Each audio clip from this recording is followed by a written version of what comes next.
I am so excited. I have been introduced to a new product line that is supposed to give me great energy, improve my general health, woohoo! And for those interested in weight loss, it can help you lose 5 to 15 pounds in just 8 days. I'd love to share this product with anyone who is listening to this podcast that needs help in those areas. Let me know if you need the scoop. Email me right now at jungleroompodcast@gmail.com with faith and fitness in the subject line.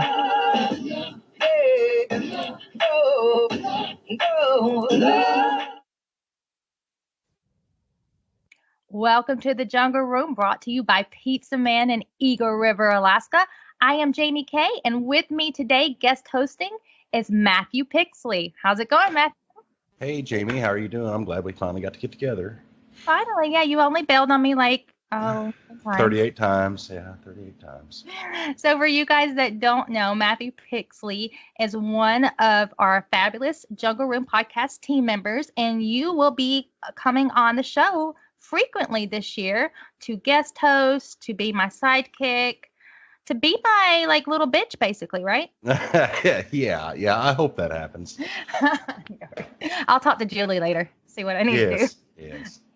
All right, so this is a great week because this is the week that is called Elvis Week, because on January 8th, 1935, Elvis Aaron Presley was born to Vernon and Gladys Presley. Wow. So he would be 85 years old. 85 years old. Wow. That's crazy. It is crazy because it's hard to imagine him as an old man. No, he's forever young now. He's forever Yes. young. Yeah. And now let's go back into a hypothetical scenario. If Elvis would have lived, and let's say he was still alive right now and he was 85, what do you think he would be doing? Oh, that's a tough question. Oh God, I'm trying to picture him in the 80s. That's horrible. I know. I don't know. I would think he'd be singing gospel records by this point. You don't think he would probably be retired at 85? I don't. Living on a horse ranch, just enjoying life, just chilling. Not with his spending habits. I don't see it. No. But see, I think I'd like to think, this could just be me, but I would like to think that maybe he would have kind of calmed down and chill. There's something that happens to you in your 40s that you just... Oh, is there? Yes, there is. Okay. I'm 43. I should know. You just kind of just chill a bit. You stop sweating the small stuff. You're able to just, Yeah,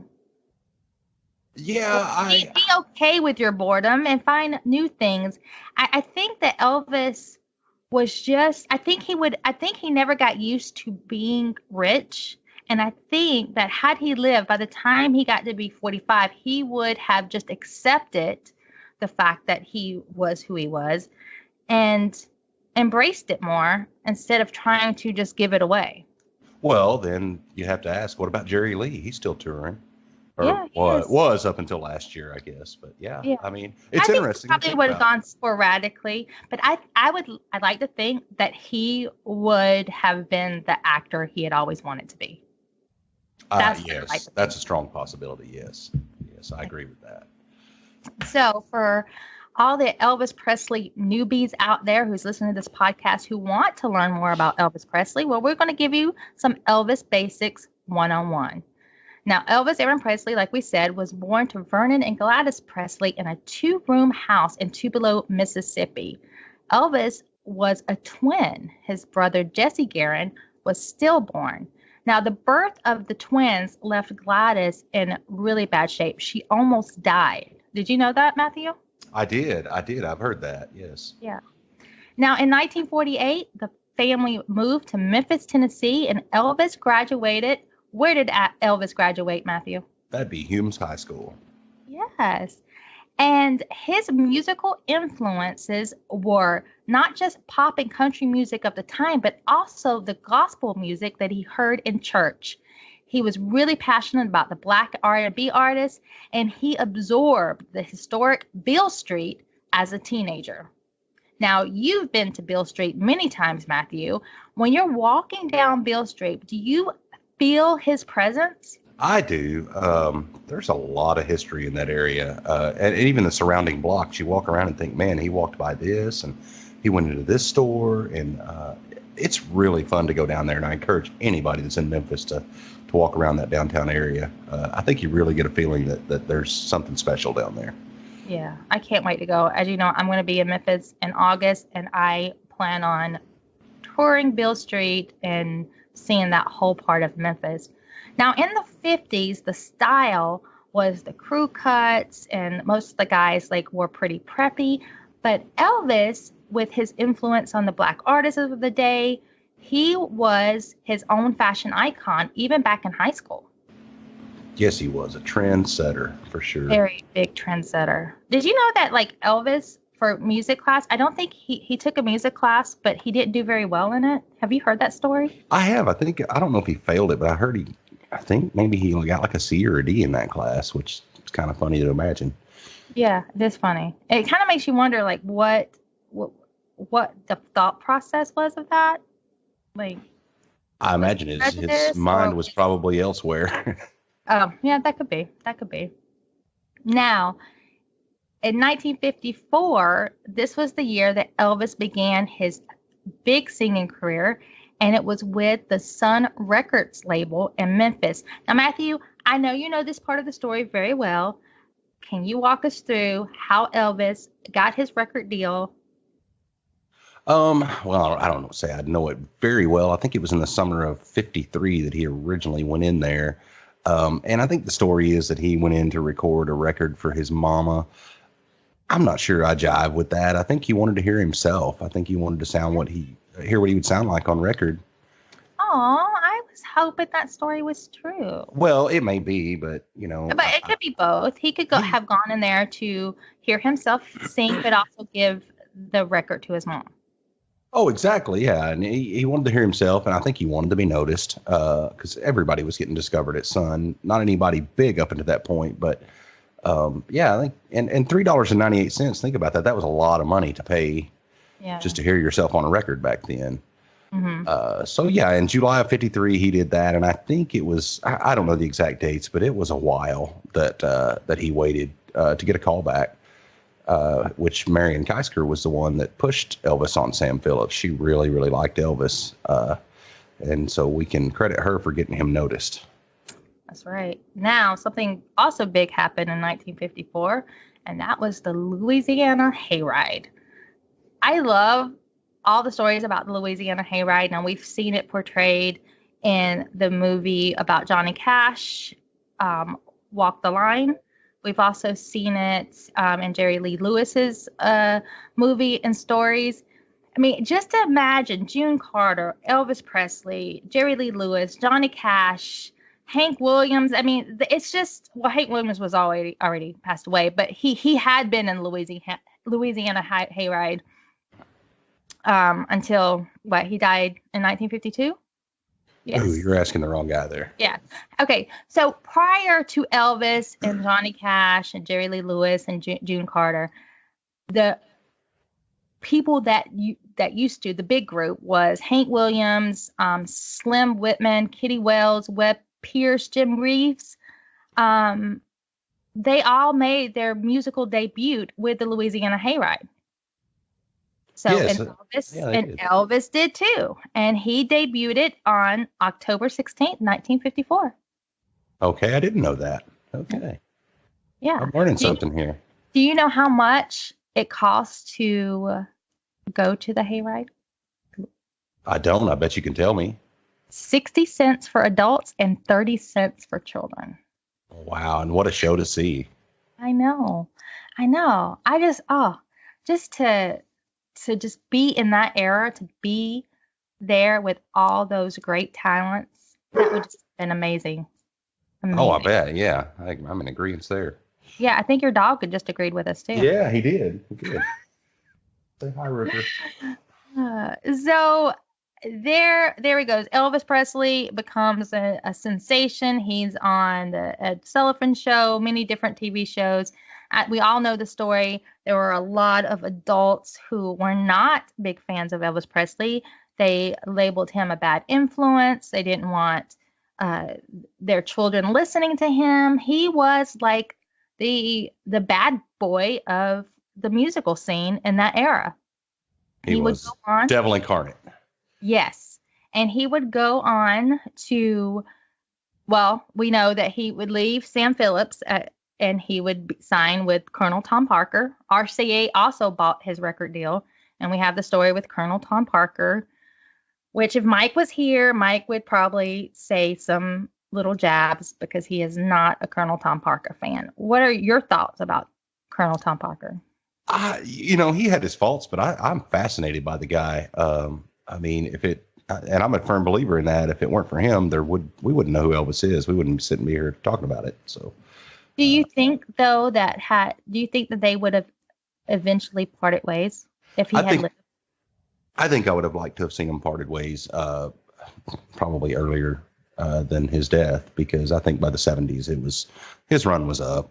I think it was time to go with somebody else. So yeah. I would have hoped they parted ways. It would have kept his career. I think he would have had a strong presence in the 80s if he'd gone with somebody a little more up to date. Right. Well, that's the thing about if you want to continue your career, you have to change with the times. And towards the late 70s with the jumpsuits, I mean, eventually he was going to have to change his look. The jumpsuits were not going to continue, I don't think, for him. What are your thoughts? I don't think so either. I think it was kind of played out. He had done it for a long time. And I know that people would argue this, but his set list relatively stayed the same. And you're looking at a 7-year run of the same show. And I'm sure it was exciting, but something needed to change or he wouldn't have maintained that peak in his career. I don't think so. Yeah. So Elvis he's riding high, and then he gets his first movie, which was Love Me Tender with Deborah Paget. And it was said, as hopefully most people have seen the movie, Elvis dies at the end. And his mother, she was just so despondent when she saw him die on screen. Yeah, she was. I've read stories about that, I'm sure you've read Peter Guralnick's books. Oh yes. He really goes into detail about how it threw his mother out. So. Well, as a mom, I can totally relate to that. I don't think I could see my kid die on screen, even though I would know logically that it's not real, it's a movie. But I think anytime a mother sees their child, and it's going to affect you. It's going to touch you like that. Oh, absolutely. I think it's also a credit to what a good actor he actually was. Because that was one of his better movies, and he played it well enough to make Mama cry.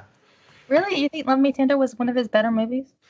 I don't think it was his better movies, but I think it was a credit to his talent. I think he definitely had the potential. Oh, definitely. But I think the one movie, I mean, there's a few, but the one movie where his acting skills was just so phenomenal was King Creole.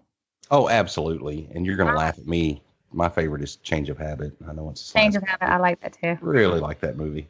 He really was a good actor, and you can also tell some of the movies in which he was really putting his effort in, and then the movies where he was not, like Clam Bake. I feel like he was just winging it. He just was not mentally there. No, I think he was done at that point. He was over it.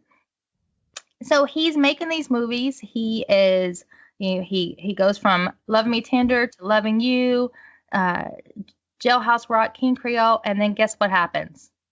He gets drafted in the Army. Oh, yeah. Yeah, he gets drafted. Could you imagine, like, just riding high and, like, you're just at the top of your fame, and then all of a sudden, Uncle Sam calls and said, hey, guess what, buddy? You got to give us 2 years. Yeah, what a downer. And I know it bothered him. As everybody knows, he thought his career was over at that point. So, yeah that would have been a downer. And it was also a very difficult time because in the midst of him getting drafted, his mother passes away. Yes. And that would change the core of who Elvis Presley was for the remaining of his life. We know that Elvis Presley and his mother were very, very close.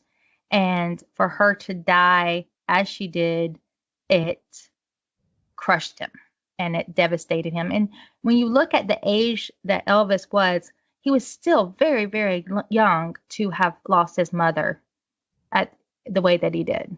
It's just so sad. Yeah, how old was he? 22? 3? Something somewhere around there? 23. Yeah. Yeah, that's pretty young. 23 years old. Yeah. And I think had Gladys had lived, I think maybe she was his moral compass in a lot of ways. She kept him grounded.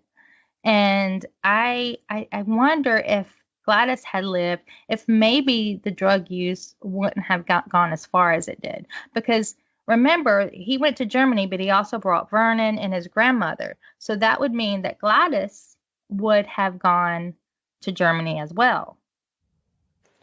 Yeah. And have you ever heard the rumors that he was doing them even before he went into the Army? I've heard that he started in the Army, and then I've read rumors that he started, I guess, amphetamines before he even went into the military. I think he was playing.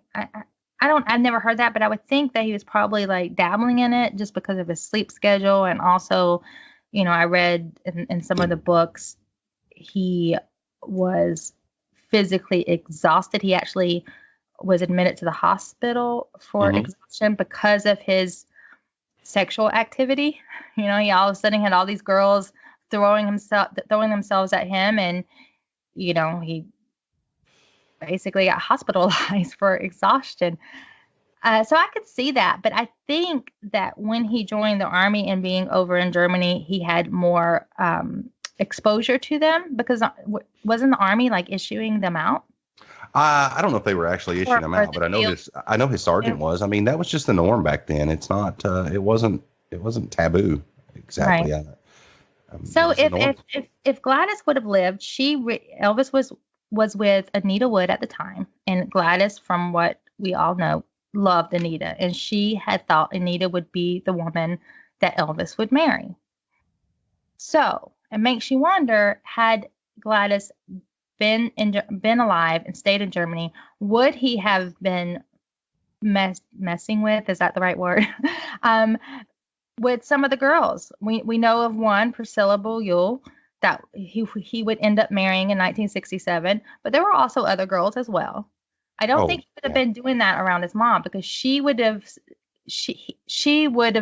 that's cheating, because he was in a serious relationship with Anita.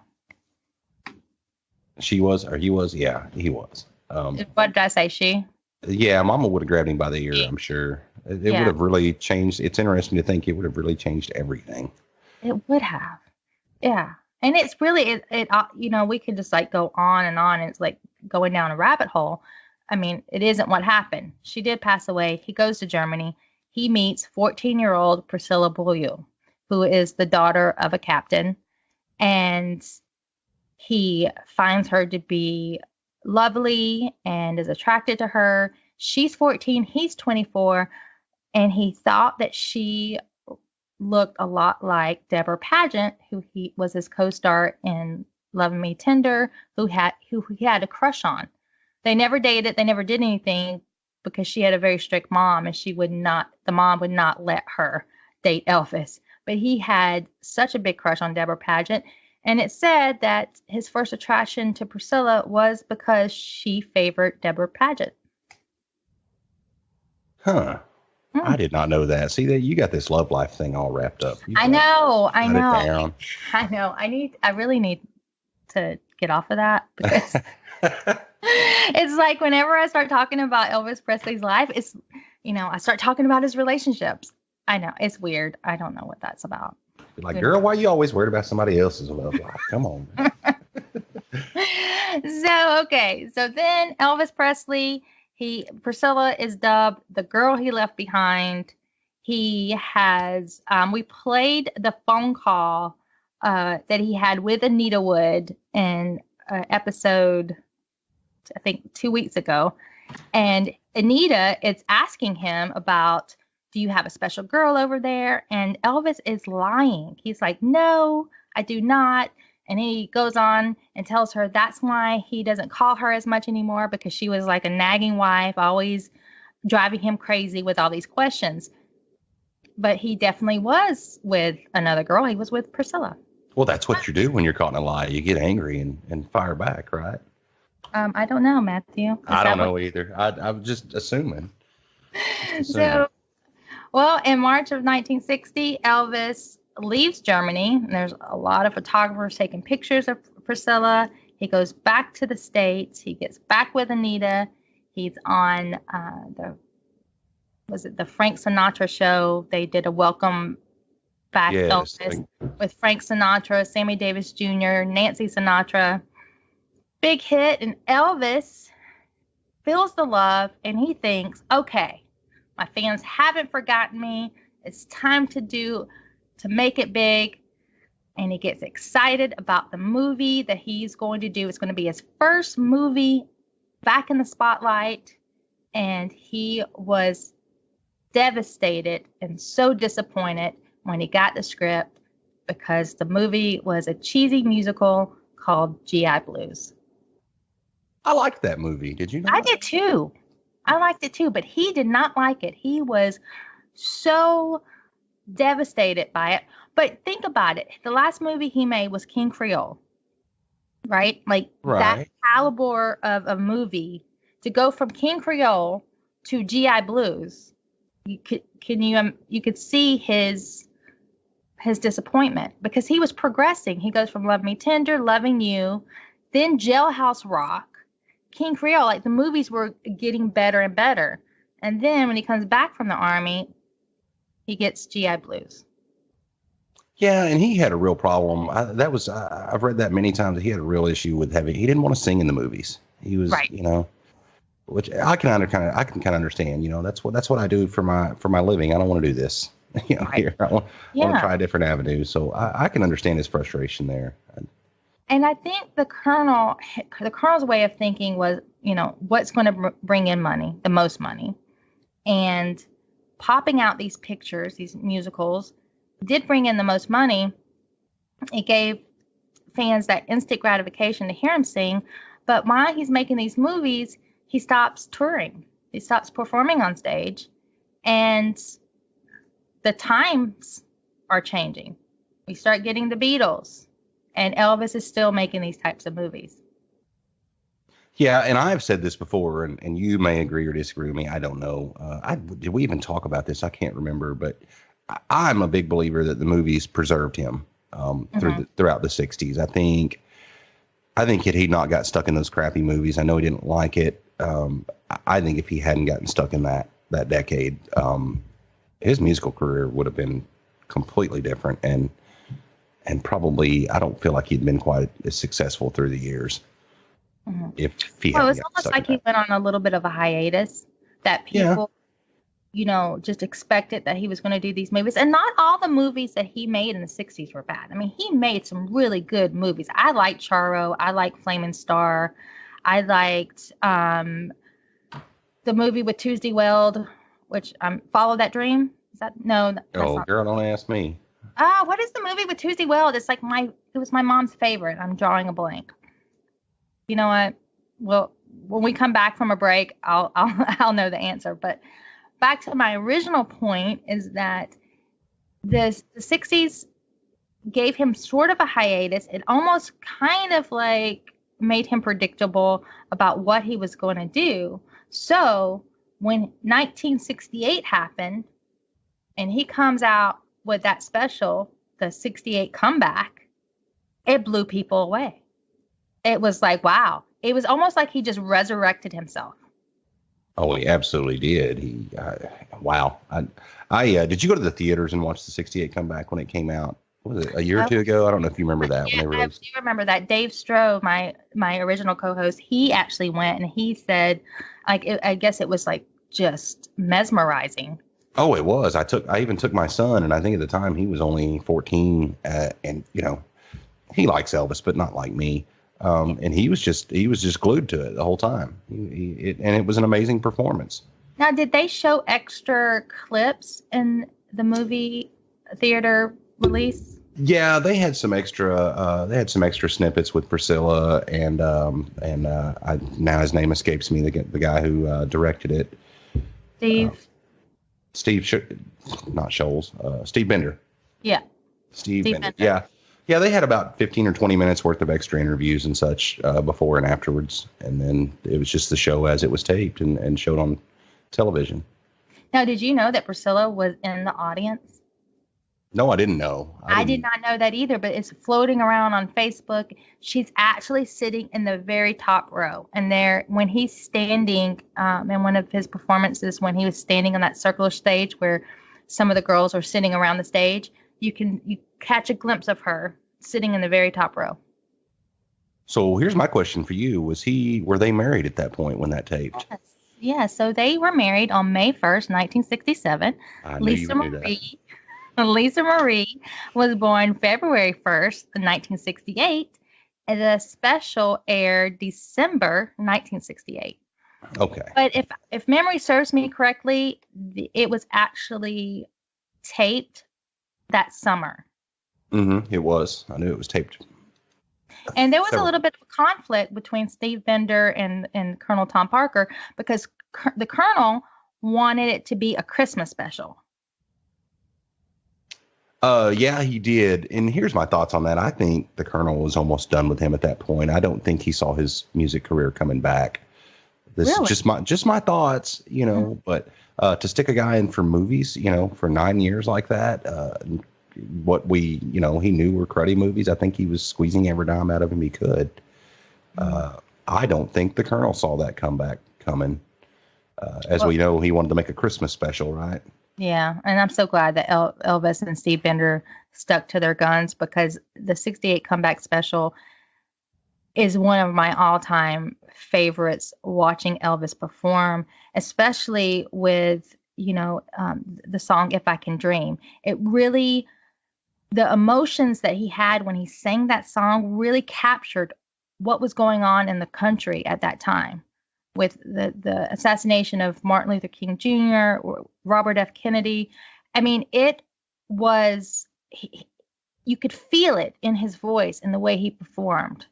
And it was like he was trying to bring America back together again. Oh, I agree, and I believe the song transcends time. I think the lyrics to that song even apply today, if you ask me. Definitely. So it's pretty timeless. All right. Well, we're going to go on into the 70s. We're going to take a short break. I'm going to grab some water, and we're going to continue this conversation. Right on. All right.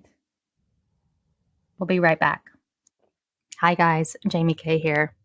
I'm going to get real with you for a minute. I have really dry skin. It's embarrassing. Now, some can say it's genetics or the fact that I live in Alaska, but who cares? It's still a problem. Fortunately for me, I have a great friend named Hannah Bibb, who is an Arbonne consultant. And right now, if you want to try Arbonne products, you can sign up for just $29. That's right. You get free shipping and a free gift upon qualifying orders. 20% off all products, 40% off all value packs. That's for the entire year of 2020.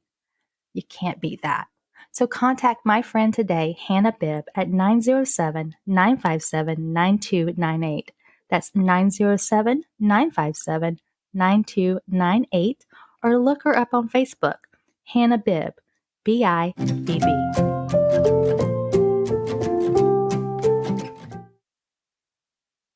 Welcome back to the Jungle Room podcast, brought to you by Pizza Man in Eagle River, Alaska. I'm Jaime Kay. I'm Matthew Pixley.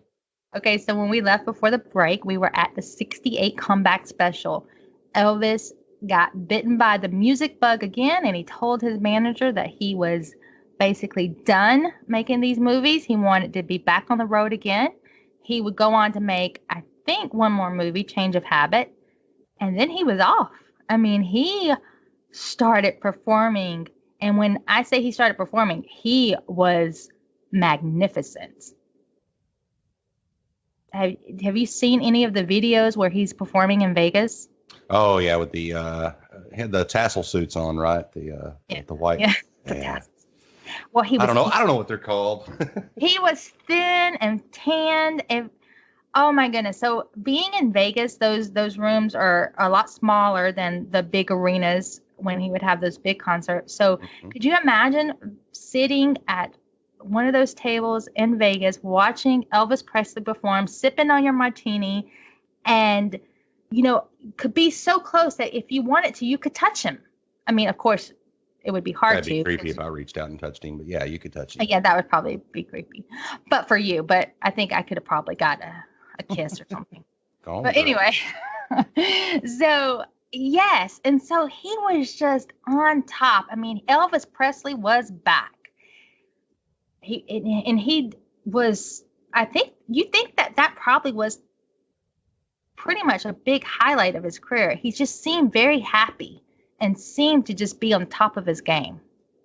Oh, he absolutely was, and this was like at the time he was doing that, he had just recorded Suspicious Minds, I think, and such at American Studios in the late '60s. So yeah, he was on the charts. He was hot. He was on touring all over the place, and selling sold out shows in Vegas every show. Right, right. And I think when you hear him sing Suspicious Minds, like I get goosebumps because when he sang and he performed, he put his heart and soul into it. Like he believed what he was singing. He was telling a story. He wasn't just reciting the song lyrics. It was almost like he was living whatever story that song was telling. He made it believable. Oh, absolutely. He had the gift for that. I mean, even in the '60s with the bad songs, he put his all into those songs, and I mean, he turned it into an Elvis song, even if it was speaking about a crab. So. Right. Well, we know that in the '70s, Elvis' career was taking off, but his personal life was taking a turn. Elvis and Priscilla would separate in late '71, early '72, and then they would finally divorce in 1973. However, on January 14th, 1973, Elvis did it again when he broadcast live via satellite from Hawaii. The special was called Aloha from Hawaii.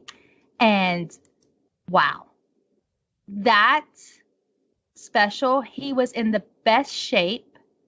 He looked magnificent. I mean, he was tan.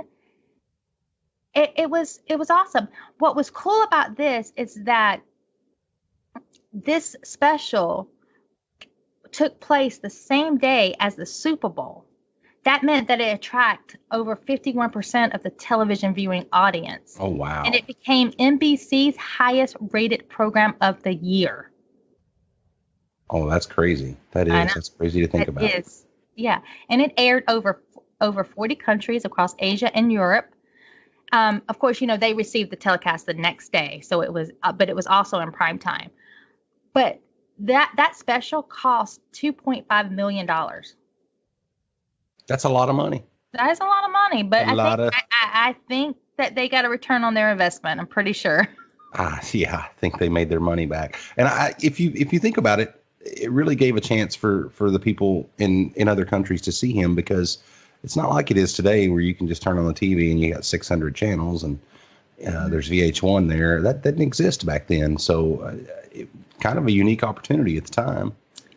Exactly. And not a lot of people in America, could go to concerts and see Elvis. So for them, this was as close as they were going to get to seeing Elvis live on stage. Oh, absolutely. Yeah. And sadly, that was their only chance. Yeah. Yeah. And I've watched the special many, many times, and I recently just watched it over the Christmas break, because next week is the anniversary of Aloha from Hawaii, and we're going to do an episode just on Aloha from Hawaii.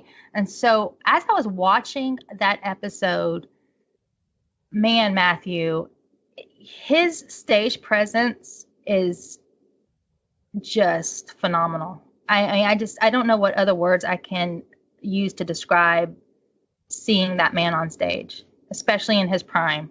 He was just mesmerizing. Oh yeah, and I think he learned that. Scotty and Bill both spoke about that. Back when he performed at the Shell in the early '50s, he started shaking his leg. He knew what he was doing, and he knew that it got a reaction, and he learned to control a crowd from that point on. and he Right. was absolutely, in my opinion, the best at it. The highlight of that whole concert was at the very end when he threw his cape into the audience. Ooh, and that thing fetched big money years later, didn't it? Do you know what happened to the cape? Somebody caught it, and I know that it was sold some years later. I mean, for huge money. Really? But I remember reading a story about it, and I'm old. I'm sorry, I can't remember what it said now, but maybe that'd be an interesting episode later. Yeah. Hopefully next week I'll have our newsletter writer on, Greg Webb, and he has all the information on that. So it'll be interesting to know exactly what happened to the cape, if we even know who caught it. And so it's going to be interesting. I can't wait to find out more about that. However, they must have been hard pressed for money, because I can't imagine if I caught that cape, I would have sold it. Unless I needed it for like a surgery, or my kid needed a kidney or something. Where are you at, Greg, right now? Give us the story of the cape. I don't think they sold it immediately. I think it was held on to for quite some time and then sold for large money years later. Okay, well, we're going to talk more about that next week in the next week's episode, but let's move on. So, 1973, he's dating Linda Thompson. Linda Thompson's living with him in Graceland, but he's also dating Sheila Ryan. You know, this man, he could really maneuver himself. Like, he was basically having a relationship with two women, pretty much. Linda Thompson was his lived-in girlfriend. Sheila Ryan was his on the road. Anybody can do it. Elvis is the man. And he introduced Sheila, and he didn't even really make it a secret. I mean, Sheila Ryan and Elvis were photographed many times in the tabloids. He introduced Sheila as his girlfriend in concerts. So it wasn't like a big secret. So he wasn't keeping that, on the hush hush. But apparently, according to Linda Thompson, the first year of their relationship, Elvis was monogamous to her. He was very faithful to her. And then, things happen. Thrill is gone. Yes, I don't know. But he met Sheila Ryan, and we actually have a YouTube mini episode about Sheila Ryan, which we'll talk more about the YouTube channel later on. But let's stick to Elvis. So, mid-70s. He's on top. He's getting it. But something around 1975, he's starting to feel that lull again. Yeah, I think he was just tired. Yeah. And didn't have any. I don't think he had any desire to try anything new. You don't think so? Well, he didn't. Oh, So, I mean, I just felt like maybe there was a lot of his life challenges that, things were with, he had so many, he had a lot of pressures on him. I mean, he was in charge of a lot of people's livelihood. He had a lot he had a lot of responsibility, and that's got to take its toll on a human being. And it's been said he believed that after 40, that there was nothing left. I don't know. God, I hope that's not true. But yeah, well, me too. So, yeah. I don't know. It's hard to tell you. I can't tell you what was in his mind. I wished I could. Yeah. Well, why are you here, Matthew? I don't know. All right. Well, the end of Elvis's life, he would go on to break up with Linda Thompson. He would meet the last love of his life, Ginger Alden, in 1976. And those 9 months that he had with her were, from her account, really good. He proposed marriage to her, and they were looking forward to a Christmas wedding of 1977. But before they could say I do, on August 16th, 1977, Elvis Presley would die at the age of 42. So sad. It is sad. So sad. And the day that Elvis died, when the news struck the world, it was mayhem around Graceland. It was very, very hot. People were fainting. There was also died from heat exhaustion from standing out there. I mean, there was a lot that happened around the gates of Graceland when Elvis died. It was a lot. And I can tell you a personal story.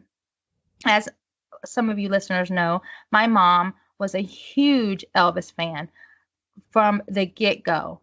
And the day that Elvis died, I was 8 months old, and my dad worked for the railroad. And my dad heard the news while he was working that Elvis Presley had died. My dad got off work early to go home to check on my mom to make sure she was okay.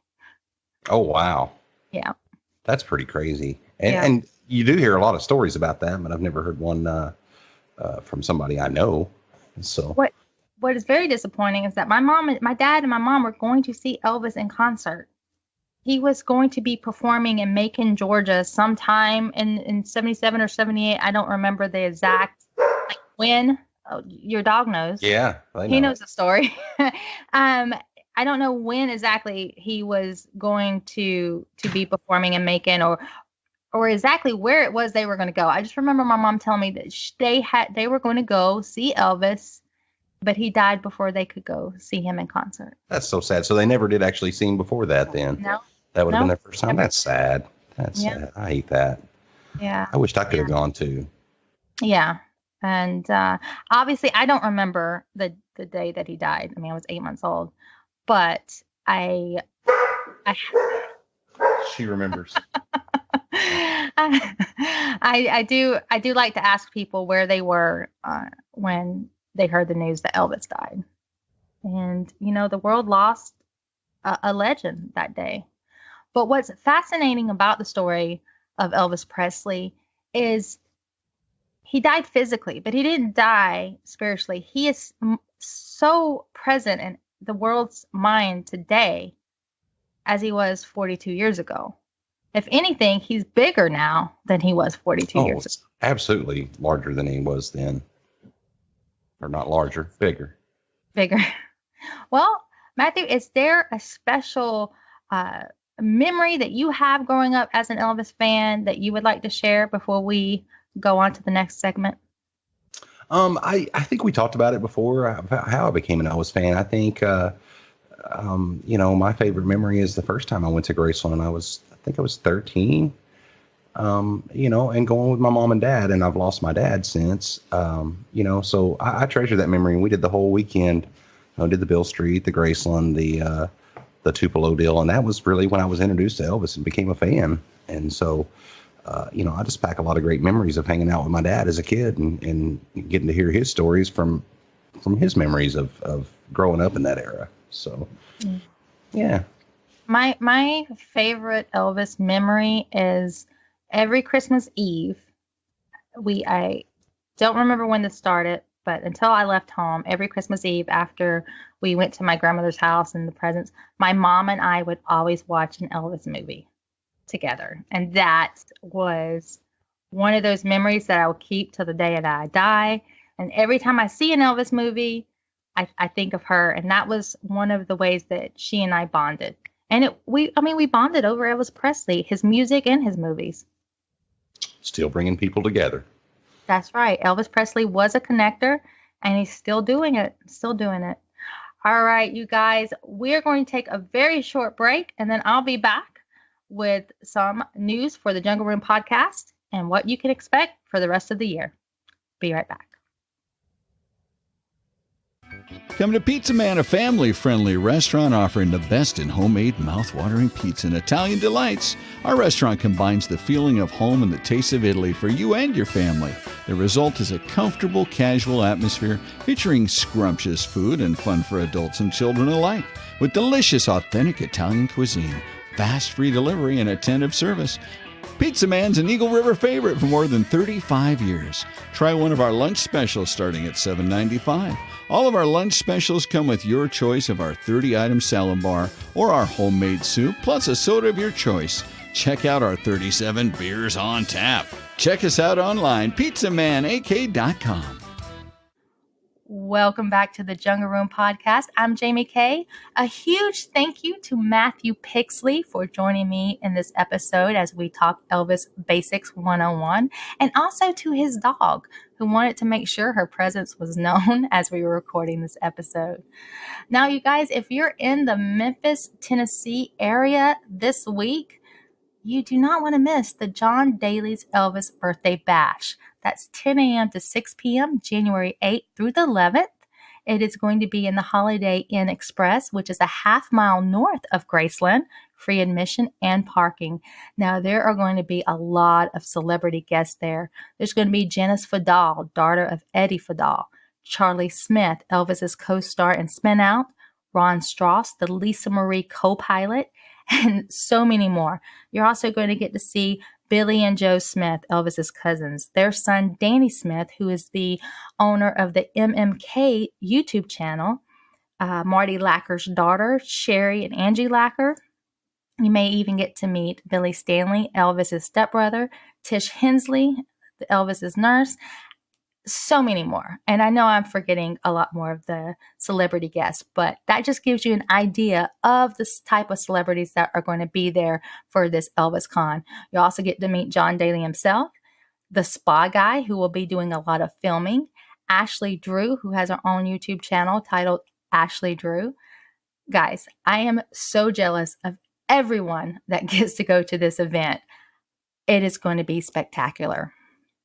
Also, coming up next week, I will be on the TCB Cast podcast that will be airing January 14th. I'm super excited to be back with those guys again. I can't tell you the topic because it's not my show, but I will tell you I'm very excited about the subject we will be discussing. Also, the Jungle Room podcast is now on YouTube. We have our own YouTube channel. And you guys, if you would like to hear fun, fast facts about Elvis Presley, then you want to subscribe to our YouTube channel, which is The Jungle Room. It's free. We'll also have our weekly podcast episodes on our YouTube channel as well, which just gives you another avenue to hear our shows. All right, you guys, happy Elvis week. It has been so much fun here in the Jungle Room studio. I can't wait to talk to you guys again next week. Have a wonderful week. Until next time.